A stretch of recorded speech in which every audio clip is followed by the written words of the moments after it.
Hi, Hey, how are you? I'm good. How are you? I'm doing good. Let's wait for a couple people to come in. For everyone who's here, this is Catherine Contreras, right? Said that right? Yes. Yeah, she is a student at Wheaton High School and a non-disabled disability rights advocate. And we're going to be talking a little bit about her work. Um, I guess we can go ahead and just jump right in. So, how are you today? I'm good. How are you? I'm doing well. So I guess introduce yourself, talk a little bit about yourself, and I guess your background in activism in high school. And so my name is Catherine. I am a rising senior at Wheaton High School in Rockville, Maryland. Um, I started activism back in October of 2019. I was basically asked, I've been involved in the special education programs at my school since my freshman year, and I've been really, really involved there. And so, since the student government kind of knew that, they asked me to testify on the behalf of the students in the special education program. And so I was like, sure, but I don't really know what issues they face. So when doing that, I was asking around and seeing things, and I realized that there were a lot of issues that they faced that no one really talked about. And since a lot of my friends were nonverbal and unable to express themselves, they weren't necessarily able to go out and advocate for that. Which is why I kind of testified and talked about the lack of the Americans with Disabilities Act compliance in my school, and how that accessibility makes it really hard for my friends and other students with disabilities all over the county to access schools. That's amazing. So I'm going to ask you a little bit about ADA compliance, but before that, I just wanted to know like what your experience has been like being a non-disabled advocate and like why it's important that you're an advocate as a non-disabled person. So it's definitely been hard. It's as a since I do not have a disability, I will never be able to understand what people with disabilities go through every day. I can educate myself as much as I can, but at the end of the day, I do not know. And so I really, at first, just being around the program, got to know a lot of the students, who they truly were, what they struggled with, just the things that they liked. And within being so involved, I got to see the struggles that they faced, and um, the struggles that they faced simply because they had a disability, and the struggles that I did not face because I did not have a disability. And so it was really interesting seeing that, but I never really did anything with it because I didn't really know. I thought, oh, if something bad happening, sorry about that. But if something bad's happening, it's going to get fixed. Like I think that, sorry about that. Something is already, being done. But I later found out that nothing was being done, and there was no one advocating for this. And so yeah, like I said, I do not have a disability, but my sophomore year, I was in an elective class, and at Wooten, they have the special education programs come into elective classes, and it's just kind of like they get to do their elective with the gen ed students. That way, they get just like get to interact with people outside the program, which I think is great. And so a couple of my friends were in there, and I had a friend in a wheelchair and a friend with a lack of depth perception.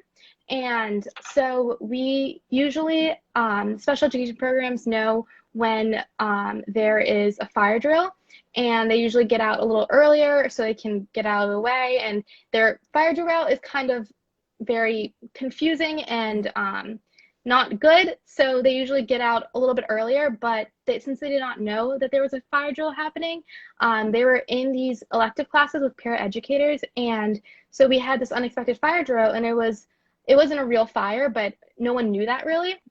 And so we had to go where that elective class was going, their assigned fire drill location. And that assigned fire drill location was in this grass field.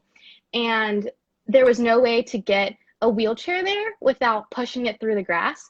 And so it took about 3 people to push one wheelchair through the grass, while I had one of my best friends who had a lack of depth perception crying and screaming because of the unevenness of the grass. And it was a really scary time. And I didn't really think much of it. I was like, wow, this is insane. Why is this happening? But I didn't really think much of it. And so that was just kind of an experience that I had with the lack of ADA compliance. And even though it didn't really affect me, I saw my friends suffering, and it was a really scary experience.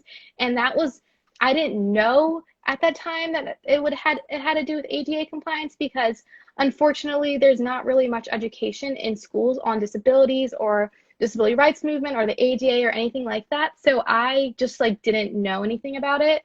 So I really do wish at that time I knew about it and did something right then and there. But unfortunately, it took lots of learning on my own to realize that this was a very prevalent issue all over the county. Yeah, and it's something I have never thought about myself either. Like, I'm sure no one would ever think about like the accessibility level during fire drills unless you like see it and like you have that shock factor. So it's, I mean, amazing that you like took the initiative to like learn more about it. So I saw that you were an intern for the special education program. Can you talk a little bit about the work you did for that, or you're doing? So, my freshman year, I joined an organization called Best Buddies, and it's truly, truly an amazing organization. And with being a part of that organization, you are matched one-on-one with someone in our special education program. And so I was matched one-on-one with someone in our autism program. And so I visited them at lunch every single day, and I ate lunch with them for at least 10 minutes every single day. And I really did enjoy it. I thought my buddy was super, super, interesting, and I loved learning about him and hanging out with him. So I spent a lot of time in the lunchroom eating lunch with them. And um, one of the special education teachers noticed and was like, "Hey, you seem like you really enjoy this. Do you want an internship?" And at the time, she didn't know I was a freshman, and freshmen aren't really allowed to get internships. So I was like, "Sure, like I would love to, but I unfortunately am a freshman." And so um, we went through like administration and my counselor and all that stuff, and we were able to get me an internship my second semester of my freshman year. And so ever since then, I've been doing an internship within the 2 special education programs at my school. And basically, I sit there for a class period and I help out. I work one-on-one with certain students, and I help them do their work. And sometimes I'll lead lessons. Sometimes I will create lessons. It's pretty much just like a para-educator kind of thing, but a student intern. And I've loved it. I've that whole internship really got me more involved in the program. And like now I literally visit them between every class. Like it's literally my favorite period of the day. And yeah. That's so cool. So, I mean, I imagine like you learned a lot working with them and like helping them and creating their lesson plans and stuff. Like, what did you learn about the difference in their learning experience versus non-disabled people? So I learned that Well, so first of all, I was super amazed by like the different ways that they learned. Obviously, everyone learns differently, and it was really cool seeing the way that they learned versus the way that I learned. And it was really interesting to see how a lot of their stuff is like skill based, whereas a lot of our stuff is just like learning a material. I, in, Sorry about that. I don't know why it keeps getting out. That's But fine. I interned in a science class, a math class, a reading class, and then just like a vocational class. So I really got to see like all different parts of their days.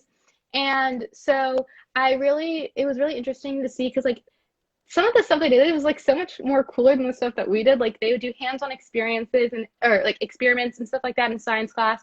And then in math, they would do like interactive like activities on a Promethean board and like whiteboards and use all these different manipulatives. And it was really cool. It was also interesting. Like I would be reading The Great Gatsby, and they would be reading The Great Gatsby too, but like they would only be reading like a certain like a short like 10-page summary of it with like in all their readings they had like the word and then a picture above it. So like it was interesting to see like how like we learned similar things but to different extents, as well as the fact that they would actually go out in job sites and actually work and get that life skill. And like in math, for example, like we learn a lot, like I learned geometry, trigonometry, stuff like that, whereas they learned like how to handle money and just like different things that you would use in the real world.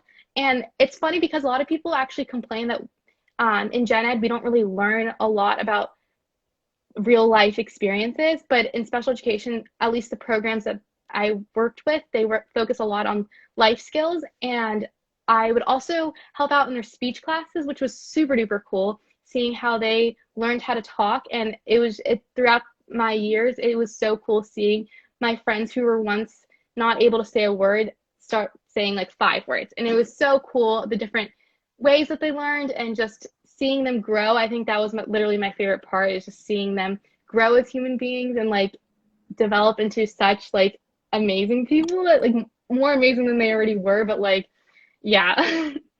That's so cool. Actually, I see how excited you get talking about that.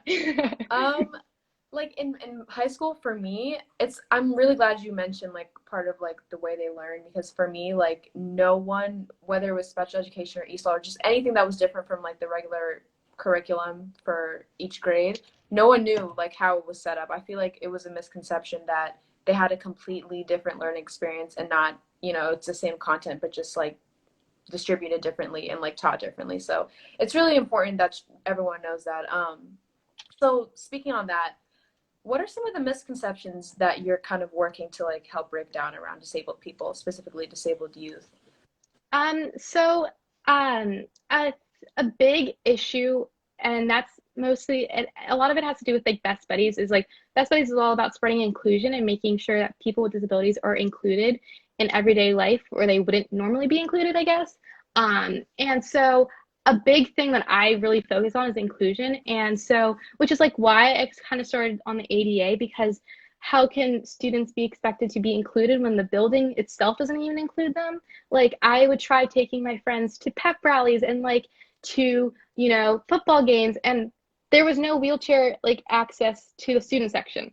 So how are they supposed to get like this normal high school experience when like the whole building was not really, I guess, meant for them or accessible for them?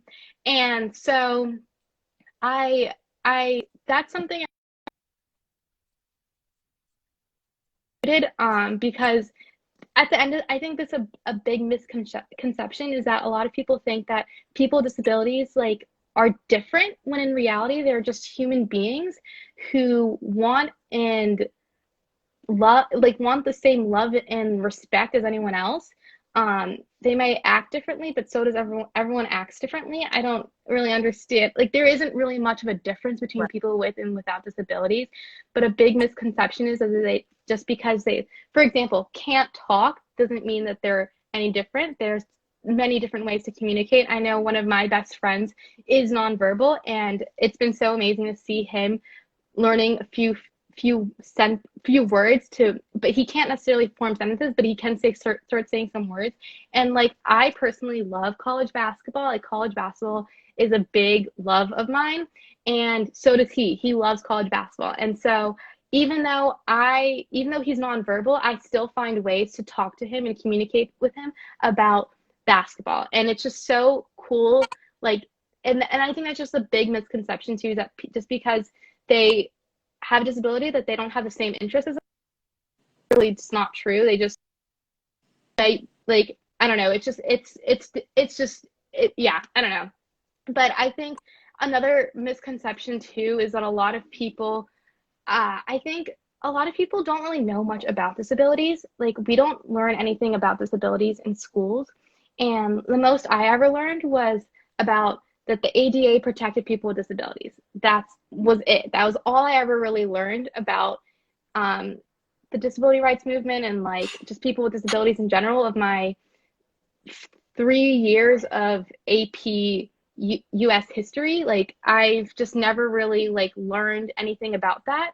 And so I think something that is a big misconception is that people don't, since they don't know anything about disabilities, they are kind of scared of it. And like, I get being scared of the unknown, and I guess it could be scary, but I think just people just have a lack of knowledge of people with disabilities. So when they see them, they don't know how to react, and they act in ways that they don't realize are harmful, like staring or like walking like completely a different direction than them, or like just like things like that. And it may not seem like something big in the moment, but that really, like, imagine just like walking down the hall and someone sees you and then turns around and walks the other way. Like that seems like that hurts, Yeah. whether you have a disability or not. And so I think that's just a big misconception that people have, that people with disabilities just are complete, like, not human and like completely different, when that's like not true. They're human beings capable of the same things, just want love and respect. And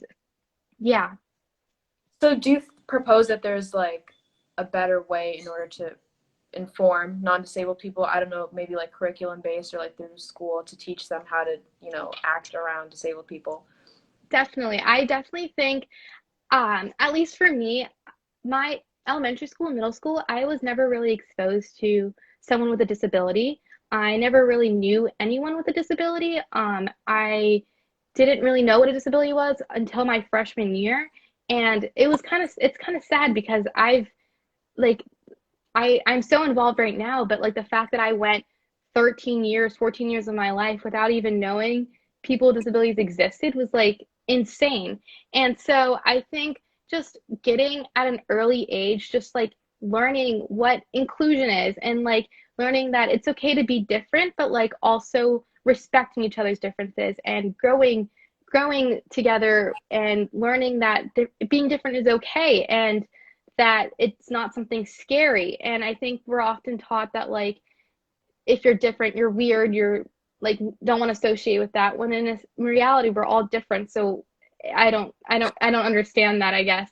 But I think there just needs to be a lot more teaching on how to be inclusive, and just how uh, what a disability is, and like, just, and I'm not saying we have to have a whole unit about it and everything, just a simple like, hey, this is what a disability is. And just a simple sentence or two would like work perfectly fine. Like I said, I don't think there needs to be a whole curriculum, or like whole unit, I should say, but definitely just little things implemented there and here and there. And like, there's a lot of parts in history and just in life in general where people with disabilities face the same things as people without disabilities. And there are just like times in history where we can talk about people with disabilities, we just don't. And things like, for example, in the US, there was forced sterilizations of people with disabilities. And that was something I never learned about. But I later found out that the Nazis in Germany, from the Holocaust and all that stuff, actually were inspired to kill people with disabilities because the United States itself was sterilizing people with disabilities, to make a more pure race.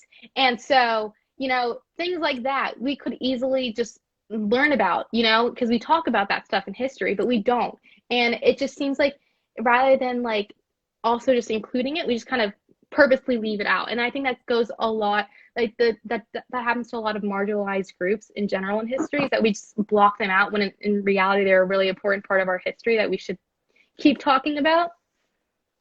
I didn't even think about that because, like, I was over here thinking it's not even normalized to talk about how to coexist with people with disabilities or people who are different than you. But I didn't even consider the entire aspect of like disability history. That's super important. So I want to switch gears a little bit and talk about Disabled in MoCo. I don't know much about your position in it or how it was established or anything, but I was taking a look at the Instagram page today, and I just found it like really hard hitting, like the personal testaments and stuff. So talk a little bit about that and its like establishment, I guess. So, on so I created a petition on the 30th anniversary of the ADA, to make Montgomery County Public Schools compliant with the ADA. And so when I created that, I wasn't really expecting much from it. I, yeah, I wasn't really expecting much from it, but we ended up getting like 500 something signatures, which was insane. And when people signed, they had an option to write a comment, and I was looking through the people who signed and the comments, and I was hearing all these personal stories, and I was like, I thought that this like I've only ever seen it affect my friends at my school. I knew it was an issue at other schools, but hearing people's personal stories, and I realized that this was a bigger issue than I thought. And I personally reached out to people thanking them for signing my petition, and they would tell me their stories. And I was really just focused on compliance and building compliance and how the building is not accessible. But I was hearing also stories about teachers refusing to print out a lesson for students because of and not fulfill their 504s and IEPs, which are guaranteed by the federal law. So there are so many instances where people weren't getting their accommodations when they needed it. And I was like, this isn't not just like this disability injustice was not just with accessibility of a building, it was at a much greater level. And so I was really inspired by all these stories. And I know recently there was a lot of accounts in Montgomery County that started like survivors at and then a certain school. And they would share stories about sexual assault and things like that. And there was also Black at certain school, and they would share their people would share their personal stories with racism, um, but anonymously, so people felt more comfortable sharing it. And I was like, I was seeing all these, and I was like, wow, this is insane because I never really thought that since it didn't affect me, I didn't really think much of it, right? And I hate to say that, but we don't realize things until it affects you. And I so when seeing all these accounts, I was like, there should be an account created for people with disabilities to share their stories because they experience injustice every single day and no one really seems to talk about it. And it really just seems like my school system kind of just forgets about students with disabilities and like just don't really like. I know when we went online, one of the last plans to be made was for special ed. Like they made gen eds like plans, but they forgot completely what to do with special ed. So I feel like they tend to forget about students with disabilities. And so I all of this just really was like, this people need a safe space to share these stories. So I created the account and I got some people I knew to also help me run it. And we basically just share people's story anonymously. And if they're obviously like if they're not comfortable with it, they don't have to share. But I think it's really empowering seeing these stories and just seeing that people aren't alone, because I think people tend to think that, oh, this happened to me and it didn't happen to anyone else, when in reality it's happening all over the county and just no one's talking about it. And so I often feel like when I'm advocating for disability rights, it seems like no one else is advocating, when in reality, there's no one's really talking about it. People are doing it, just no one's talking about it.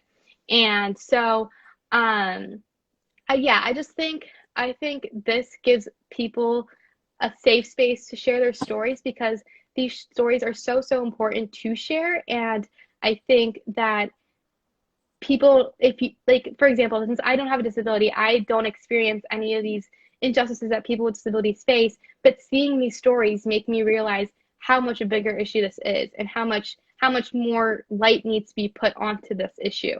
And so yeah, that the main reason of starting it was just to let people share their stories and to let people know that this is a real issue that's happening in our county. Because I think also people just tend to think, oh, these issues are happening other places, it's not happening here, when in reality it's happening in their own schools. They just don't realize it because it's not affecting them.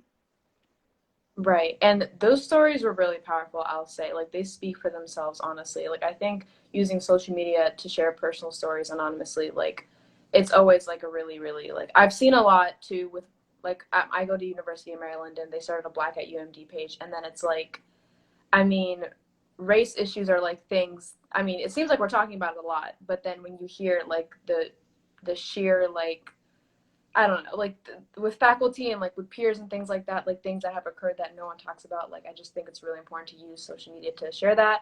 So I think that was very, very smart of you, especially just like being a non-disabled advocate and just giving them kind of a platform to like share their experiences. Also, I want to say for anyone joining, you can drop any questions you have for Catherine in the chat. If you didn't see her introduction, she is a non-disabled disability rights advocate who goes to Wheaton High School, sorry, in Montgomery County. So we are talking about ADA compliance. I kind of just want you, for anyone who doesn't know, explain exactly what that is and like how you'd respond to someone who would say like we already have this and this in place for like for special education people. Like what else do we need type thing. So, it's funny because that's like kind of the response I usually get from the county. Yeah. Basically, the ADA stands for the Americans with Disabilities Act, and essentially it protects people with disabilities from disability-based discrimination. So that can be from public transportation to public buildings to private buildings to treatment, and just every. It's a really big um, law, and I typically focus on Title II, which is the common, like how accessible public government buildings are.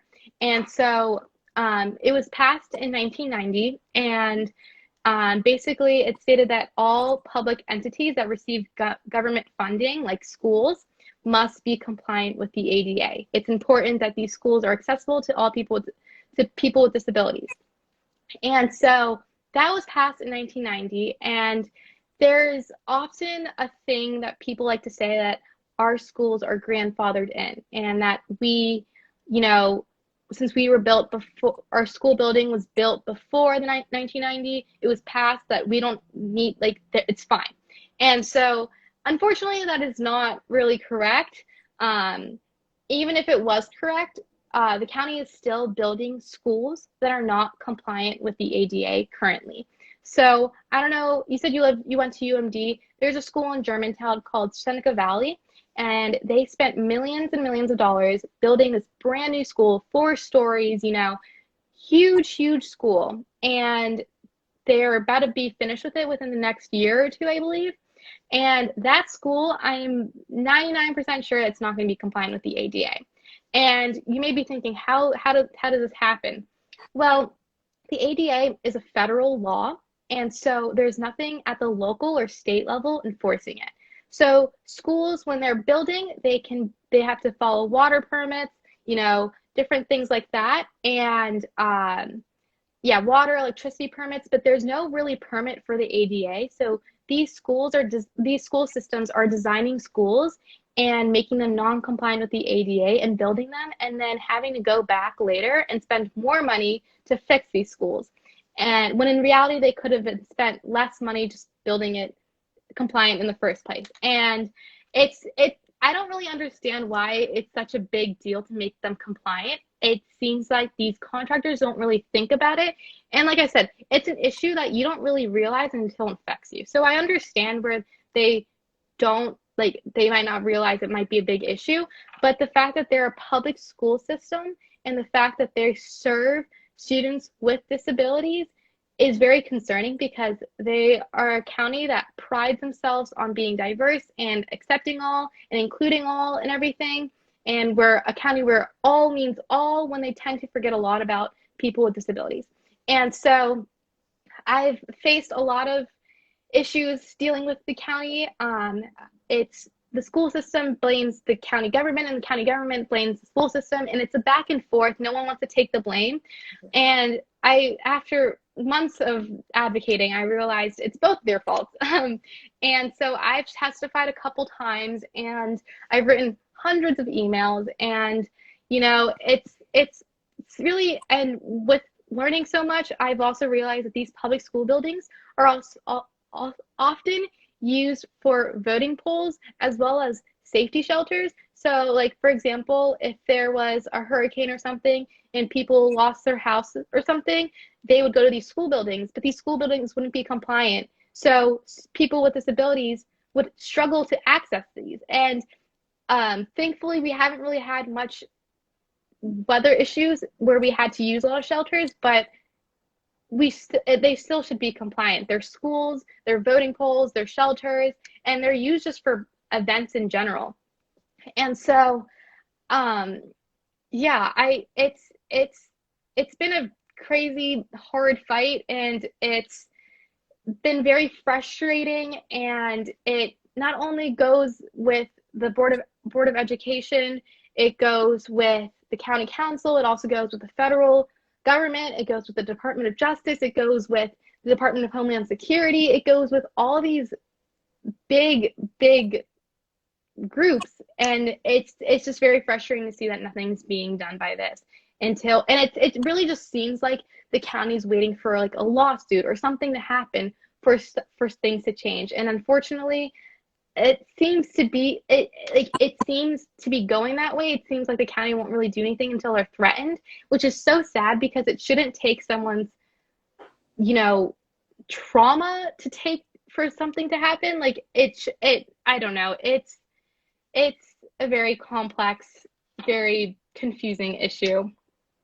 I just think it's because they make it complex. Like I am a graduate from Moco, if you didn't know, so I'm very familiar with how progressive we are and inclusive we are, but kind of what you were talking about with Seneca Valley, how like it's just even frustrating that marginalized people's like people with disabilities are like an afterthought, like that they would go through all that trouble just to like do it afterwards, like spend the money and all the time and everything like that, like they're never actually considered in the first place, and how it takes like real severe pushback in order to like hear something, and then like the lack of accountability, like board of education, county council, like it's yeah. I'm super familiar with that. With I just wasn't really familiar with disability rights, so it's interesting but also really disheartening to hear.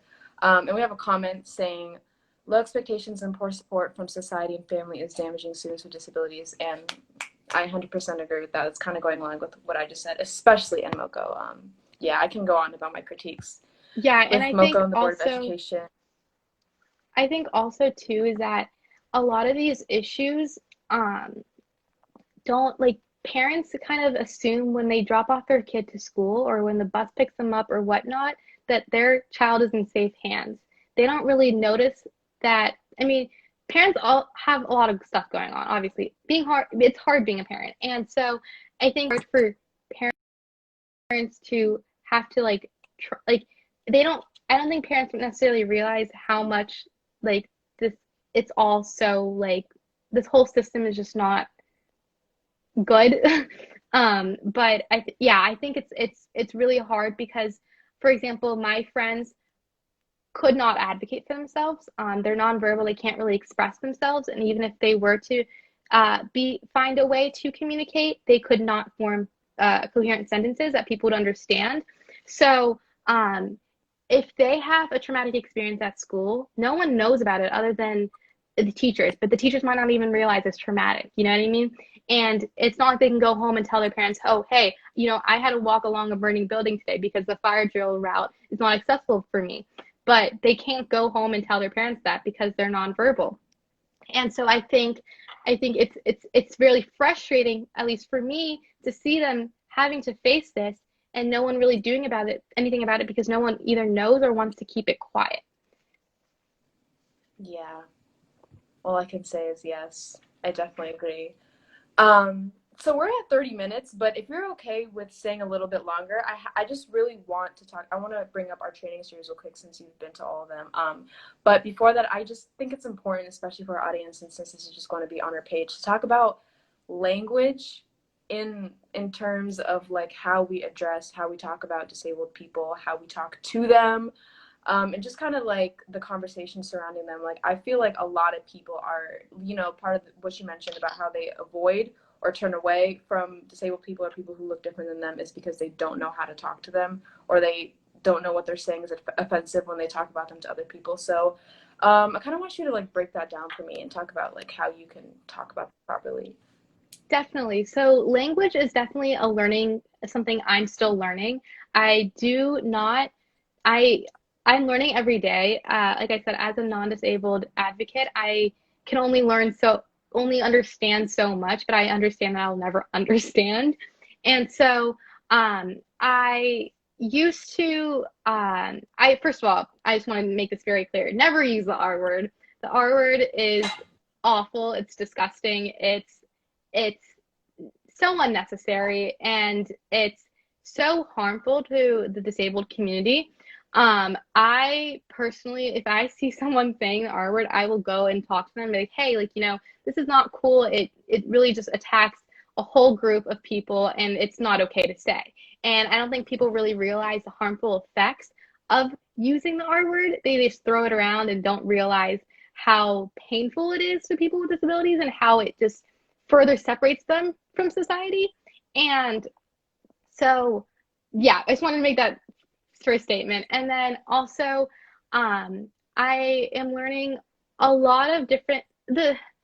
It's difficult because the disability community is so big. It's so big, and there's a wide spectrum of people, and there are some people in certain groups, like for example, the autism community, they prefer language first language, or sorry, they prefer disability first language, meaning they like to be called autistic rather than a person with autism. And so typically, I like to say use person first language always because you are saying that they are a person first rather than their disabilities first. I think as I mentioned earlier, people tend to forget that people with disabilities are human beings, that they are capable of loving and deserve the same amount of respect as anyone else. And so, yeah, I tend to stick with person first language and just say somebody who is in a wheelchair or somebody with autism. Obviously depends on person per person, but always, if you're not sure, to always just ask. I think people rather you ask than, assume and say something that they're not comfortable with. And I think that goes with a lot of stuff, but just always ask. And if you're not sure, just use person first language and just make sure you emphasize the fact that they are a person and not a disability. And another thing that I used to say that I realize is not okay to say is special needs.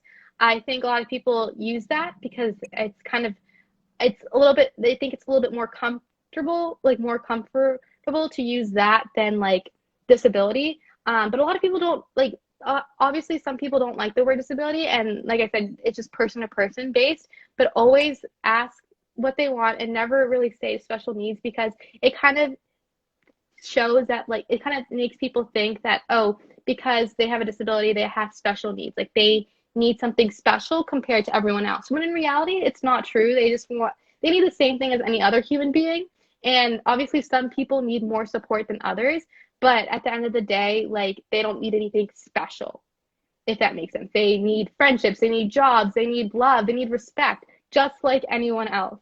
And so yeah, that's something. Also, I think there tends to be a lot of people who kind of treat people with disabilities as like younger and like talk to them in a kind of like a baby voice. And like, I think people need to realize that at the end of the day, like I said, they're human beings. They deserve the same amount of respect as you do. If you are 17, I'm not going to talk to you like you're 5. You are 17, you deserve that respect for your age. And, I think that's just a big misconception that just because they have a disability, they can't really like understand you the way that if you talk normally, when that's not the case. I think it's really important just to always ask. I think uh, it never hurts to ask. And if you're not comfortable with asking, just try educating yourself and just use person first language and talk to them as you would talk to anyone else, because at the end of the day, they're a human being. And yeah, like I said, I'm still educating myself every single day and I'm still learning how to be the best ally I can to the disabled community. But I do make mistakes and I'm not perfect. But I think it's important just to educate yourself and just to make sure you understand that they're just human beings. And yeah.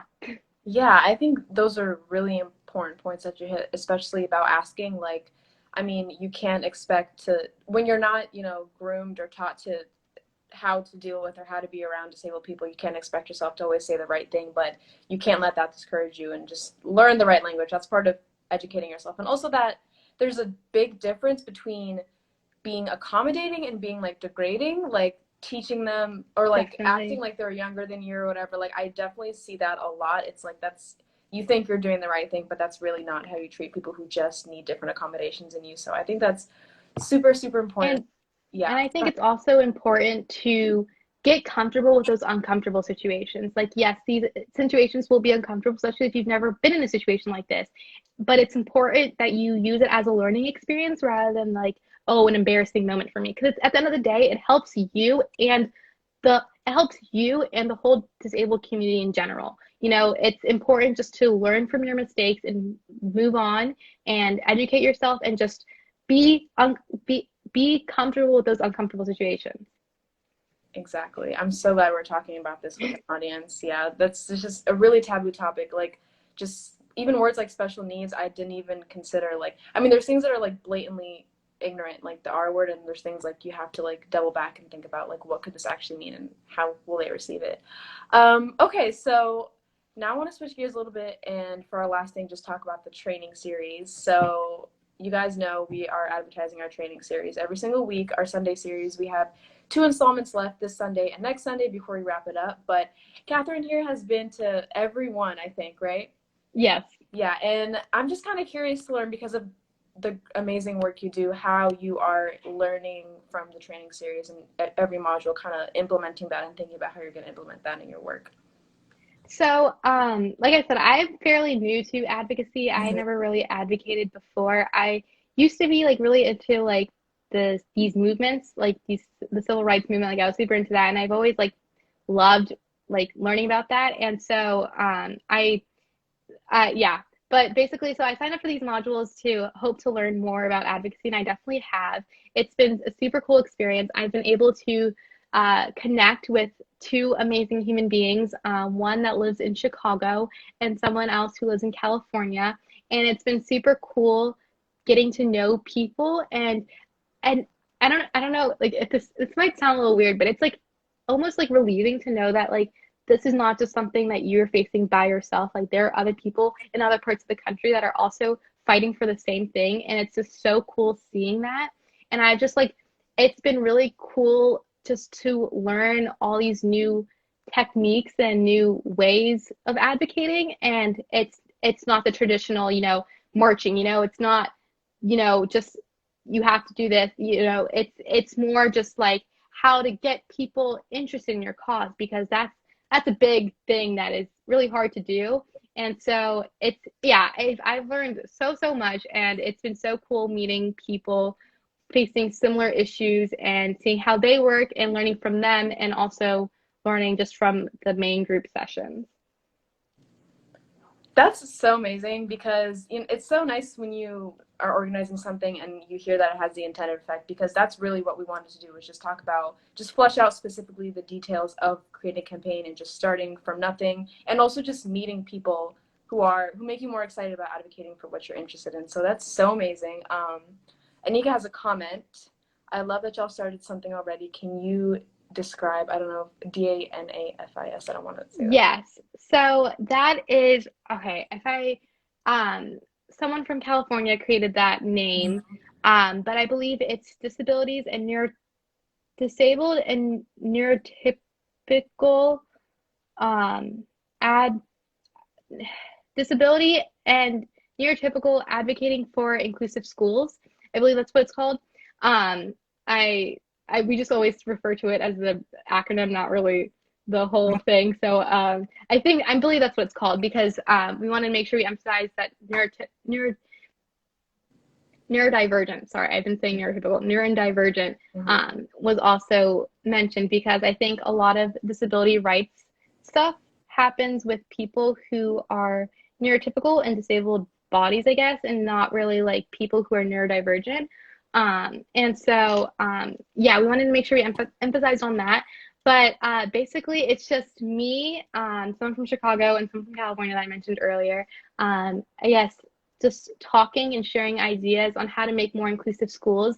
And it's pretty interesting because we're all kind of attacking different parts, but yet like it's similar at the same time. Like, for example, I'm talking about ADA compliance issues, and I do not have a disability, but the two other people do have autism, I believe, and they one's advocating for her therapy, her therapeutic day school to be more included in like gen ed schools, and how she herself is not included, and how to really just make a more inclusive school. And our friend from California was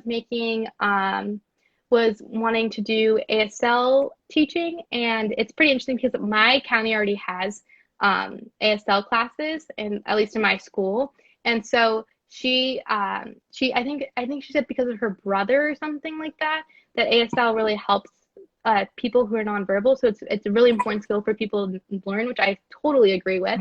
And so she was kind of pushing for ASL classes and like teachings of that. And so at the end of the day, we're just all trying to, I guess, push for more inclusive schools. So yeah. Yeah, and I'm sure you're learning something from learning the initiatives they're taking in their respective areas. So everyone, if you're watching this, be like Catherine, and if you just know, if you can take full advantage of our training series, you really will get something out of it, even if you're like her and you're really fairly new to activism and advocacy and things like that. So we went 17 minutes over time because this was such a great conversation. But do you have anything else to add? If anyone else has any last minute questions, you can just drop them in the comments. But do you have anything else to add for our audience? I think something that I wish that I knew when I first started or when I just, yeah, first started, is that advocacy is not easy, but don't get too scared about how it's not easy, how difficult it can be. It can be very difficult and can be very infuriating, but it's important that you need to, like, it's important to realize that you are fighting for this very important issue. And if it's really like, if make sure you're fighting for something that's really important to you, because it makes advocating a lot more easier. There has been so many times where I've just wanted to give up. Been so I've spent nights crying and just freaking out because I didn't know no idea what to do. I was being told all these things by certain people, and that, I was so lost. And at the end of the day, I realized that I would come to school and I would see my friends and then see them struggling to travel the halls, and I realized this is why I'm doing what I'm doing. So just make sure you keep your head up and stay positive, and just make sure you just are fighting for something that's super important to you, and to just not give up because you face one challenge. Yeah, that is amazing advice, because I just think it's hard enough to fight for things when they directly affect you, because, it's on an even more personal level. But it takes a special kind of interest to like be like you and like fight for things that don't affect you at all and will never affect you if you choose to not, talk about them. But you've done such amazing work, and it's been so amazing talking to you. It doesn't look like we have any more questions, so I think we're good. I encourage you to share this live to like your Instagram and stuff like that. Definitely. Yeah. This is an amazing conversation. I think this is my favorite one so far. Okay.